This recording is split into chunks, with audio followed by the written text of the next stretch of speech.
to this particular event. Enjoyed these sessions that have taken me across the country, given me a new perspective of how travel looks like, and given me a question at the end of each session as well of how I want to travel and what practices I want to follow. And that is why I'm here today to share my particular journey, my experience, my thought process about how I travel, and what I particularly believe should be the correct set of steps to take travel forward, and how it can also help in development at the same time.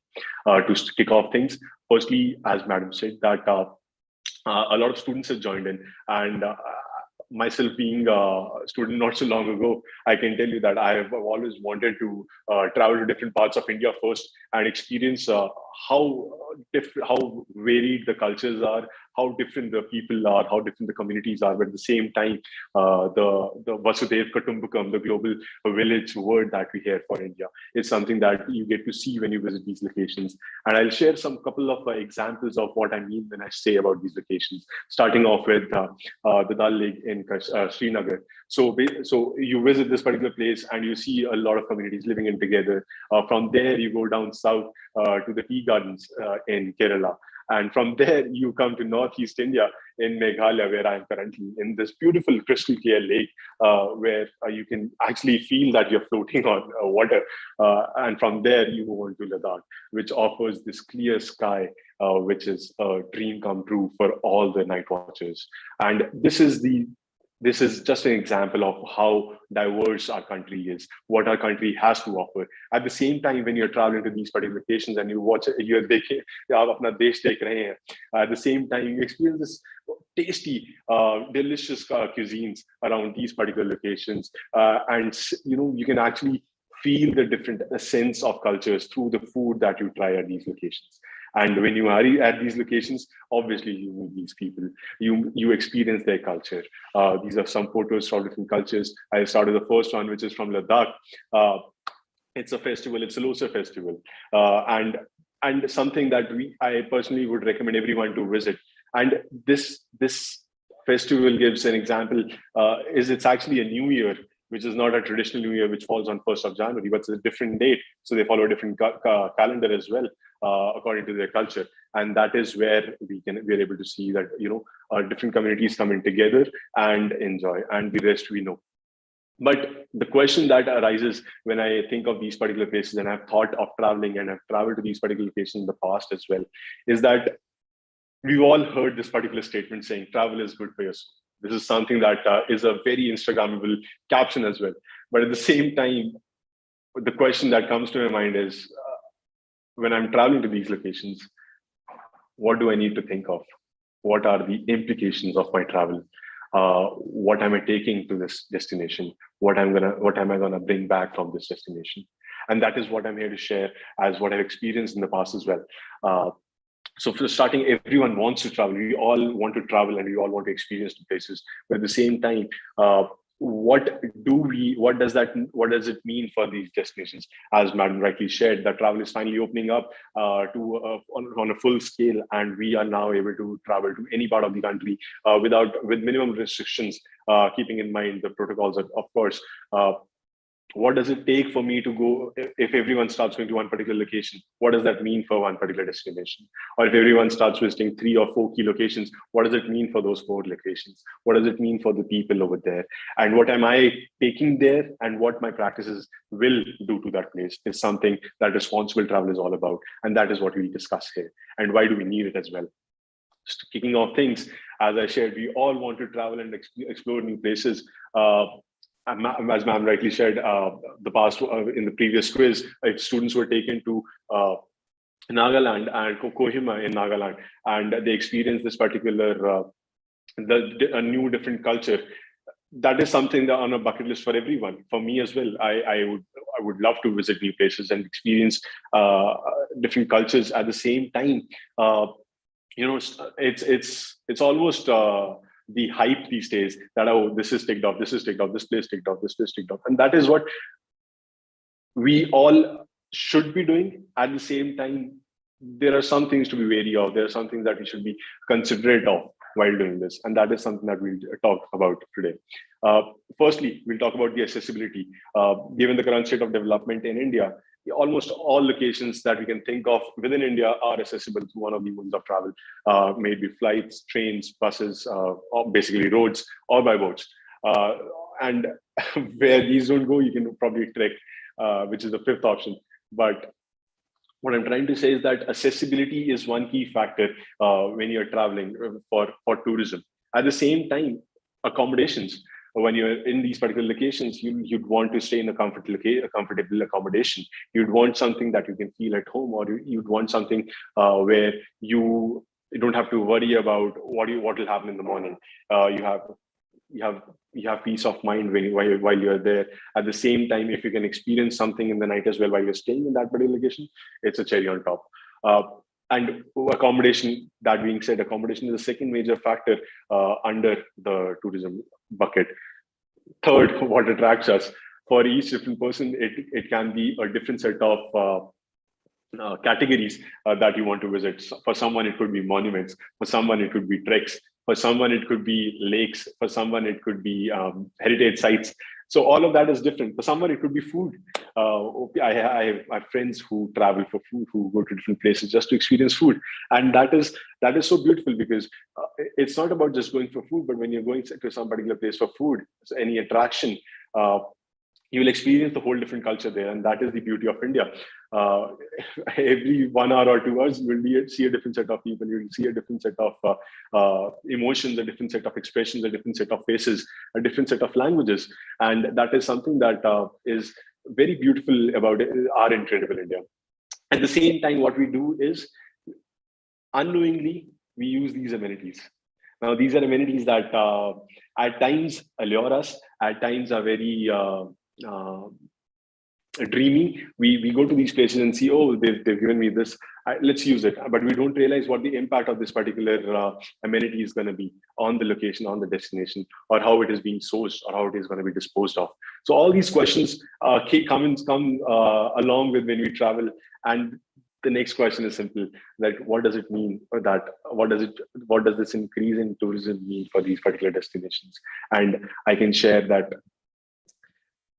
yes, tourism does bring development. Tourism does bring livelihood to these particular locations, but it has to be done right.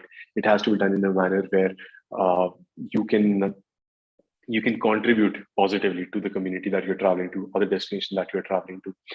One quick example is of Meghalaya itself. I'm currently in Meghalaya, and I can give you an example of what deforestation has done to this particular region.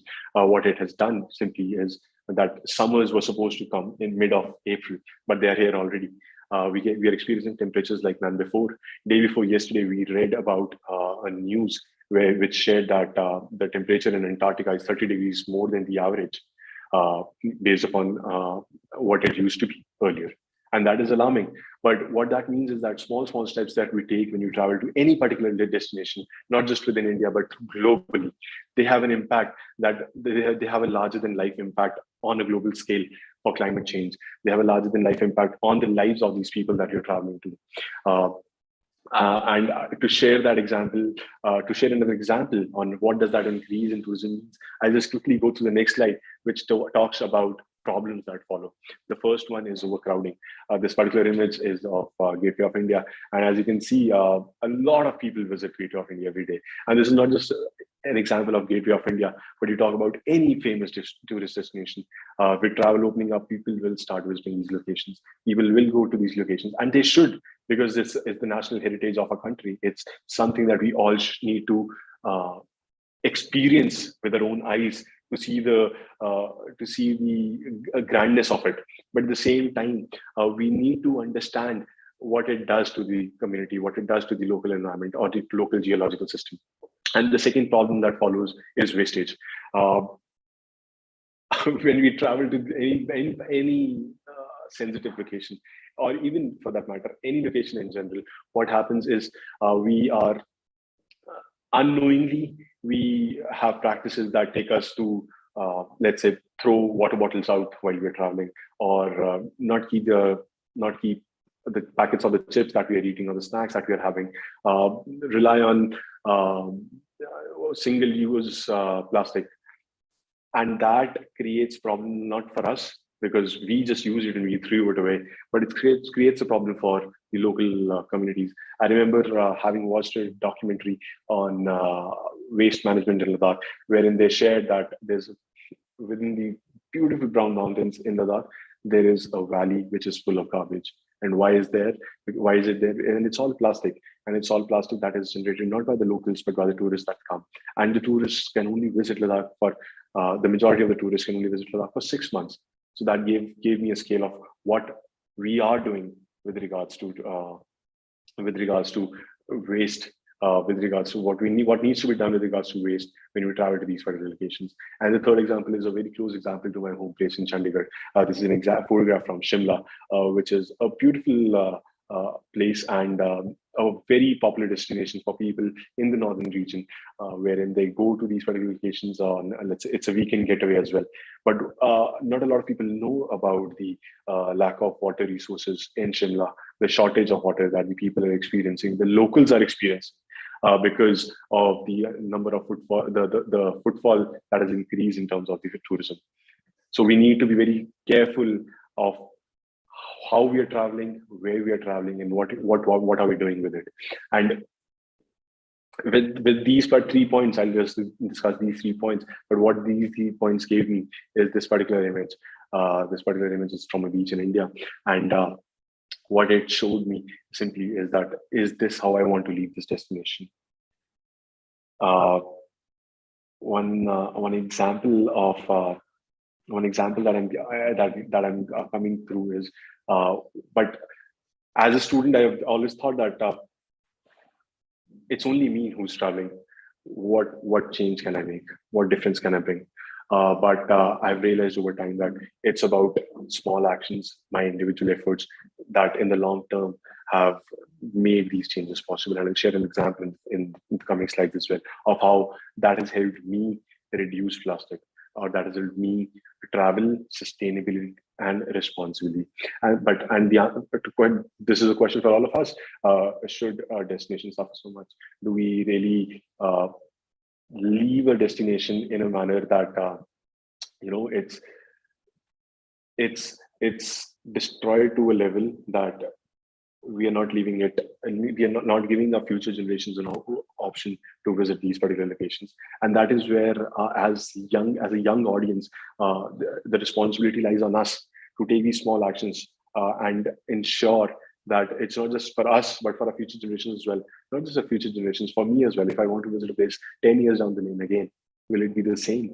And the quick answer is no. If you ask someone who's visited any particular destination 10 years apart, you'll ask if it has been the same, and the answer is no. So, and it has not improved. It is all obviously degraded in terms of the quality or the cleanliness or the overall sensitivity. And that is something that we need to discuss. That is something that we need to ponder over, of what we want to do, or what we want to do when you travel, and how we want to leave that destination. And that is where responsible travel comes into place. This is my definition of responsible travel, where I feel that it's divided into 4 single steps. It's first is tourism dispersal, wherein we'll talk about what that means. As I shared an example of a particular location in Mumbai or in Ladakh. Why can't I travel 10 kilometers extra, find a spot where there's not a lot of travelers there, but has a better view, at the same time create a livelihood opportunity for that place? Why can't I think along those lines? It's about saving the environment, as I said. These small efforts about amenities of plastic, reusable amenities, using less of plastic. All of these small steps are going to help me save the environment. Heritage protection. This is something that has always intrigued me and irritated me at the same time as well. Wherein I think the question starts with, as a child, when I used to visit these locations, the question was, I once asked my mother this question, and she laughed at it and did not have a proper answer. When I saw a particular it was from Chandigarh itself. There's a place called Rock Garden in Chandigarh, which is made out of waste material. And someone had scribbled on one of the walls. And I asked my mother, "Is this part of the structure? Is this part of the narrative that the rock garden is trying to give me?" And she laughed it off. I know someone made it. And with time, I realized that that is also one way of heritage protection. That is also not scribbling on walls, or ensuring cleanliness where you have in heritage sites that you visit, uh, is one way of responsible travel. And it is also about cultural preservation. What we need to understand is that with tourism comes the need to improve on facilities. But that should not happen at the cost of cutting down on your cultural practices. Uh, it should happen only if you're able to preserve your cultural background and host people. It should happen only uh, if you are able to go to these places and experience the culture. And one may ask, but this lies on the destination, this lies on the host side of things, that they should preserve the culture. But they will not see an incentive to preserve the culture if we do not create the demand of experiencing that culture. If we do not ask whether, oh, I go to any particular place in India, and if I go to Kerala and I ask for, and if I don't experience their culture, I just visit the commercial structures. I just visit the so-called business parts of the tourism, but don't interact with the locals, don't see what their lives look like, don't sit with them, understand their lives. That is my fault, and that is where culture preservation is part of responsible travel, and is my responsibility as a traveler when I'm going to these particular locations. It is about embracing the people. It is about thinking of the community that you're going to. And all of these 4 points come together. When they come together, they form the perfect. For me, when I talk about responsible travel, or when I think of how I can travel responsibly, these 4 points come to my mind. And as I shared, why do we need it? We need it for our future generations. The answer is simple: for future generations and for us. If not for the future generations, let's do it for us. Let's take these small steps to ensure that I example that I'm again that comes to my mind is that my mother has always shared that she's been to places, and when she's been to these places, and now I example, Amritsar. My mother has taken me to Amritsar. She was born and brought up in Amritsar. But now when I go with her to Amritsar, she tells me this one statement that we've all heard our parents say, that it's not the same Amritsar. It has changed. It has evolved. And that is something I don't want my future generations to give a message that, oh, I'm going to take you to one particular place, but 10 years down the line, oh, it has changed. It was better at my time.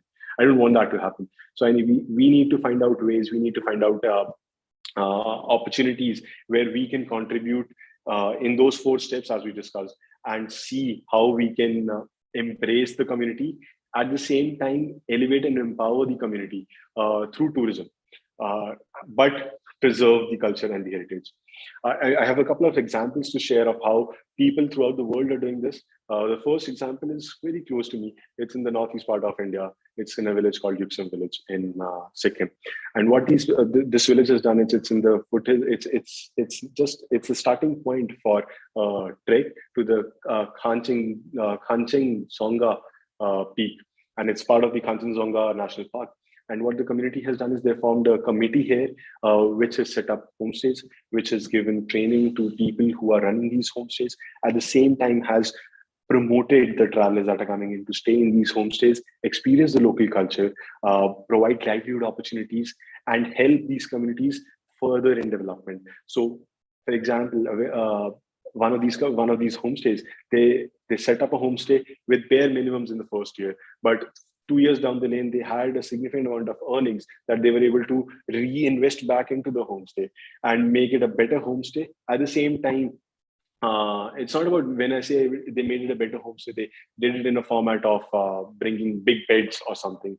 They made it a comfortable stay for the travelers. They noticed what the needs are for the travelers and what they can do within their capacity, and they figured it out. At the same time, garbage management. The village has dustbins at regular intervals where people can throw garbage and it gets segregated. And stakeholder engagement. It has to happen. it is not possible for any destination to be a sustainable destination, for any traveler to be a responsible traveler, if all the stakeholders are not engaged, if all the stakeholders are not brought in, and they're not consulted while taking these decisions. And a clear example of this is, let's go global. The second example is of Palau. It's the world's first sustainable destination. This is a very tiny island with with a very small population, but it caters to 5x the time of the population in terms of tourism every single year. And the people soon realize that this particular step is taking away their natural resources. So they, as a community, took initiatives to ensure that travelers that come in have a sustainable stay. And what they did was they made a Palau pledge. So when you're traveling to any particular to Palau, you have a pledge that you get a stamp on your passport that says that this is the Palau pledge, and you're signing on it. At the same time, what it means is that you choose to travel sustainably. You choose to avoid plastic. You agree to living in these places and experiencing the local culture with the local people on a day-to-day basis. And that is something that has set up an unprecedented example for the whole world, the tourism industry throughout the world, to follow. And I'll recommend all the youngsters there to go and check out what the Palau Pledge looks like. And finally, this is something that we at GHE have been doing in the past 10 years. We've had impact expeditions wherein travelers from around the world have come to different parts of the Himalayas and electrified remote communities. So it's not about just going to the community, living there and coming back. It's about what we can give back to the community, how can we help the community, and at the same time, how can we empower the community? How can we ensure that when we are leaving that community or that particular place or that particular destination, how can we leave it better? And this is what we've done here at GHE. We've been able to go to remote locations throughout Himalayas, install solar microgrids so that the villages or people who've not had electricity earlier now have electricity, and they now can cater to travelers. They're now upscaling from a basic setup of homestay into something different that I'll show shortly. And that is something that I particularly believe, and we here at GHE and in general, the tourism industry is moving forward to as well, wherein we think that you go to any place and the motto should be leave every place better. To what is your footprint look like? It has to be a positive footprint, and that is what we are doing as well.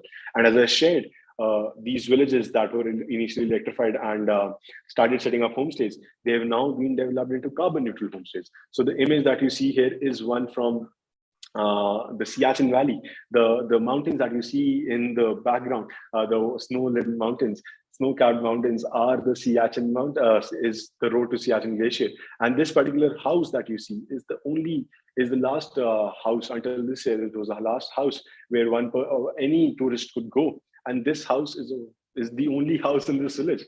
And the owners there have set up homestays. They've set up carbon neutral homestays. And what does that mean is that these are boutique accommodations. Now, as I shared, it might take time for these communities to develop, but once they develop, this is how a carbon neutral homestay would look like. This is how they would reinvest back into the homestay, make it a better, comfortable stay. At the same time, keep the elements of the local tradition throughout as well. If you see over here, there's a wooden table which is part of the traditional culture. They want to keep plants inside for oxygen because it's at high altitude, and they're doing that.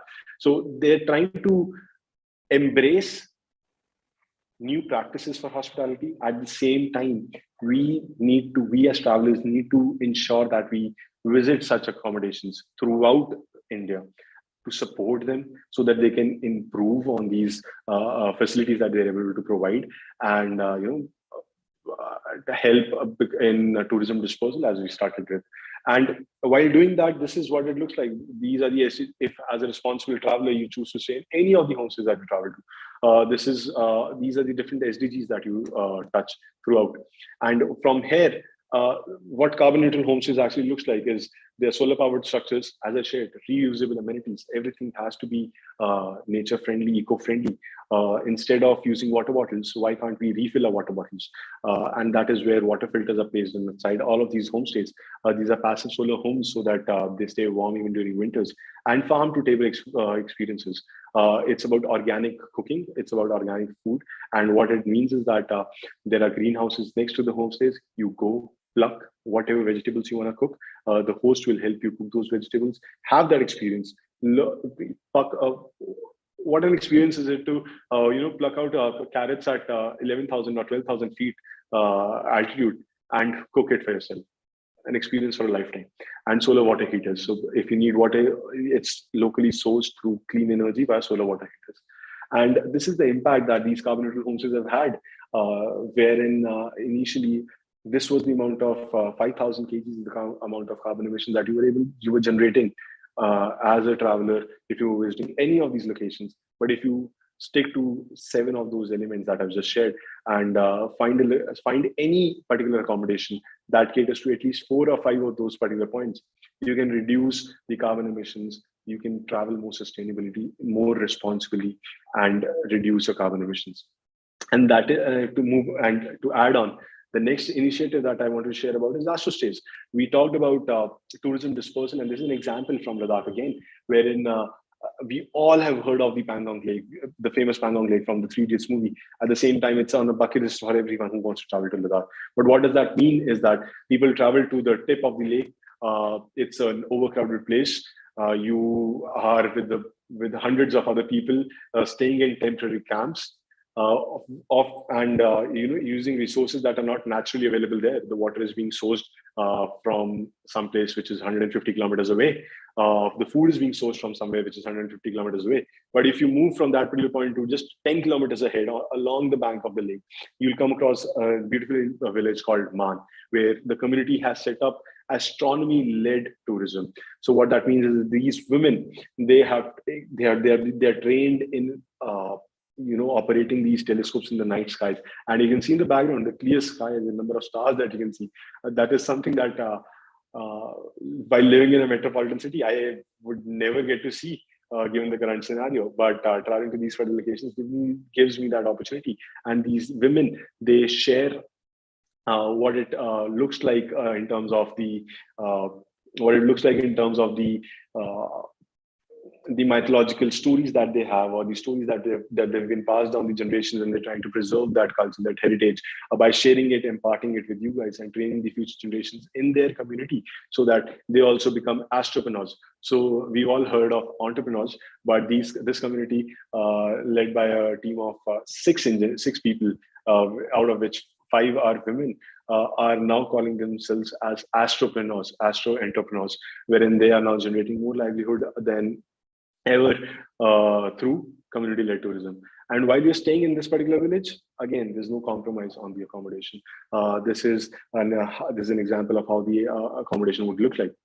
And to give you an example, it's not just about visiting, and you can see on the left, you can see the image where Dorje from Man is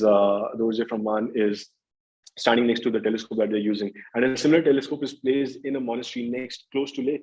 So you can, next time you're traveling to Ladakh, visit this particular monastery, ask the monks to tell you about the stories that they have, or tell you about the fables that they have which correlates to the different stars in the night sky.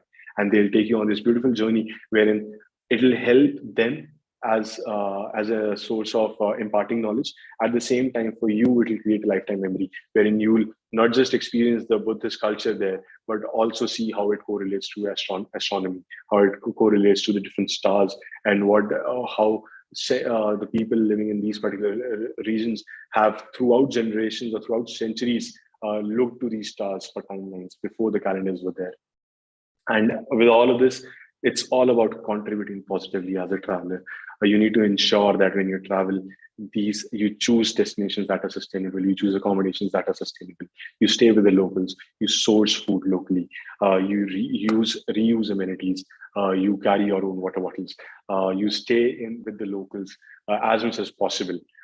You encourage them to because if you stay with the locals, they'll give you stories, they'll give you experiences like none other. They can take you on walks in the morning.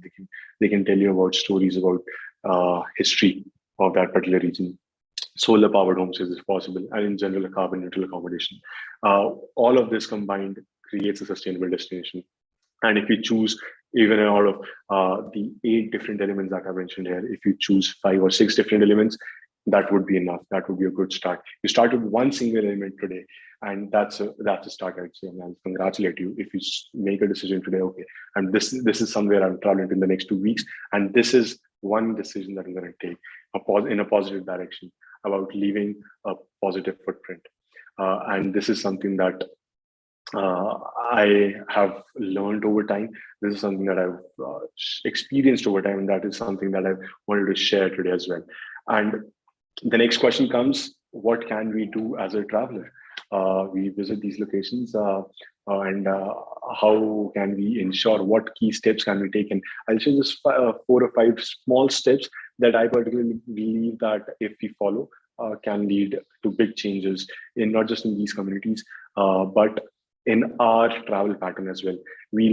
Because once we visit these communities, it's about educating ourselves with their culture, familiarizing with the habits of of their lives, understanding the challenges that they face, understanding how the food that they're getting on a plate has come. And once you do that, it's beautiful. It's a journey like none other, and that is something that I've experienced, and that I would love each and every one of us through this session who joined this session to explore India, but in a responsible manner. And the first example is carry your own water bottle. We've come across this particular point thrice today, and the why I'm focusing so much is because especially in Northeast India, you will find water. You'll find potable water almost everywhere you go, but people have chosen plastic water bottles once their bottles is finished. And what I've seen is a huge pile of water bottles that are garbage pile up, and no clear systems on how to upcycle, recycle, or manage that waste. So this one small step, if I'm traveling to any particular place and I've experienced this, I still have my water bottle with me. I carry this particular bottle everywhere. And why I do that is because I want to ensure that I reduce my plastic footprint wherever I go. I ensure that when I'm traveling to these particular locations, my plastic usage is bare minimum. And as part of that is the next step. We all love the Maggie culture. We are all a fan of Maggie. And we've all demanded Maggie when we travel because it's a staple food. It's very easy for us to get Maggie. But what if you choose to try the local dishes? What if you choose to skip Maggie for a meal and see what the locals are eating? If it is something that interests you, if it is something that creates some curiosity in you and that you want to try, give it a try. It'll be worth it, I can tell you. And once you do that, there's no going back. Once you make the move from the Maggie culture to trying out local delicacies wherever you travel, there is no going back, and it's worth it. The third thing that I wanted to share is about respecting the local traditions. Wherever you go, be wary that you are going there as a traveler. You are a guest. Keep that in mind when you, as within our families, if we go to someone's place, we are very, very careful about the way we behave, about the actions that we take. Let's follow the similar practice when we travel to these destinations. Let's not travel as travelers, but as guests to these locations. Understand that this is their place. Understand that this is their community. Understand that this is where they live. This is where they reside, and be conscious about the decisions that we make, about throwing a piece of paper here or a wrapper there, or playing loud music in the night, for an example. Let's be conscious of these decisions that we make. And once we're doing that, also ensure that we support the local people by buying local handicraft. One simple example that I would like to give you that I've experienced just 1 month back is I bought a balancing grasshopper, which was a wooden balancing grasshopper that I found. And it costed $250 for one single grasshopper. And it's a very beautiful piece of handicraft, which you can just balance on the tip of your finger, and it stays there, and it's a handmade product. And initially I thought that this is too expensive for such a small product. I came home, I searched online, I found the same product online for more than $20. Staying at home, I would have chosen to buy that product online. We don't mind spending loads and loads of money, tons of money on products online, rather than supporting these local initiatives on a local level when we travel to these places. So next time you travel to a place, make the choice of visiting a handicraft place that is locally sourced. Meet people who have been working on preserving these activities or these talents for generations, and support them. One small step for you. The example is very simple. I brought that grasshopper home. I showed it a couple of friends, and they also wanted the same. The next thing I did was I called up the person that I bought it from. I had his number. I told him, "Can you ship these?" And he's now figuring out a way to ship. For my friends, they're saving money. For that particular person, he is making money. And that is what one simple step means. One small initiative of buying local means. And the last thing that I wanted to share with you guys is carry your waste wherever you go. I've made this a habit of the past 5 years that if I'm eating, for example, I'm traveling and I have a packet of biscuits that I'm carrying as a snack with me, and I've eaten it, and I don't find a dustbin nearby or a place where I can probably dispose it off, I put it back in my backpack. I have a bag with me always, or I always have one pocket in my my attire that is empty. Why not use that? Why not keep it there? At the end of the day, you'll definitely go to a place where there will be some proper mechanism of disposal for waste. Why not hold your waste until then and dispose it off there rather than just throwing it on the way? For trekkers, this is an example where where trekkers who travel responsibly always have a garbage bag with them. So they carry their garbage along with them from the start, complete the trek and come back and then dispose it off. And that's a very small step. It's a very, what does it take for you to not throw that wrapper out, keep it in your pocket or your backpack? What does it take for you to not throw it on your trek route, but keep it with you and then bring it back? Nothing. But what it does for the local community is it eases down the pressure on them for cleaning the place.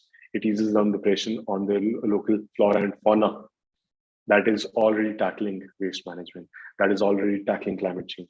And with this, I feel that these are just 5 simple examples that I wanted to share, that I feel that start with one, and it's a start. It's worth it. It's enough to start with one, and that is what I'm here to share with. And become a sustainable traveler, become a responsible traveler. Travel to these places, travel as much as you can. Find places next to a hotspot. If you find an example of Shimla, if you're traveling to Shimla, why not visit some place nearby, Kufri, Theog, any place. Find places that you can travel to, and once you do that, you're not just supporting the local economy, but creating a new experience for yourself as well. And that is where I would like to end this conversation for any questions that we have. And that is something that I wanted to share about responsible travel in general as well. Thank you.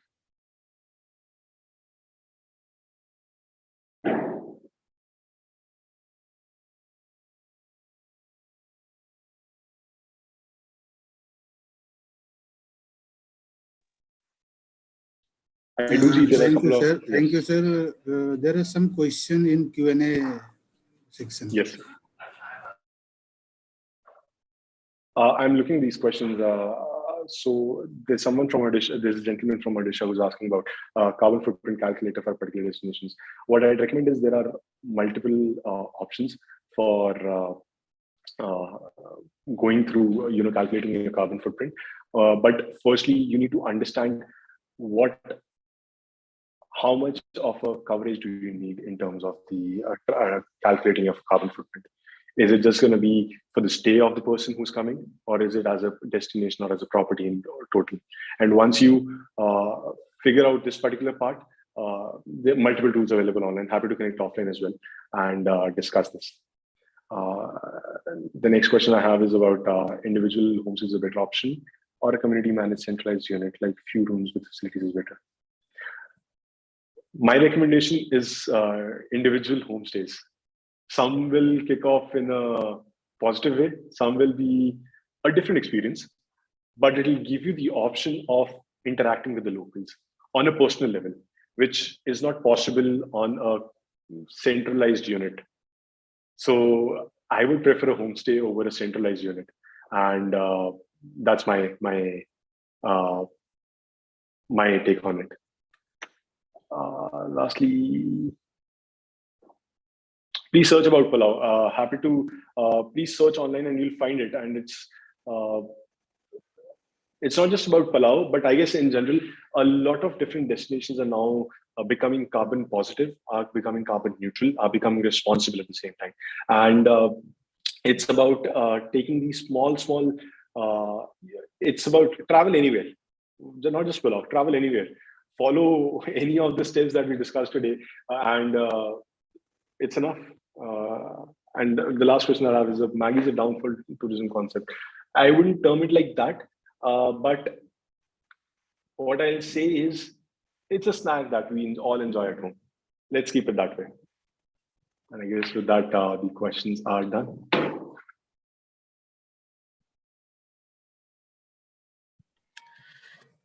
Thank you very much, Vishal sir. That was really very important. I mean, message you have conveyed today to all our audience. And thank you to all the students who have attended today. I think you have got something interesting to follow when you next travel somewhere. You will have a look in a, I mean, you will be looking it in a different way. And with this, we should end the session now. And you people, please go and join the quiz, which is waiting for you now. It's already open. So have a nice day and enjoy your weekend with that. Thank you.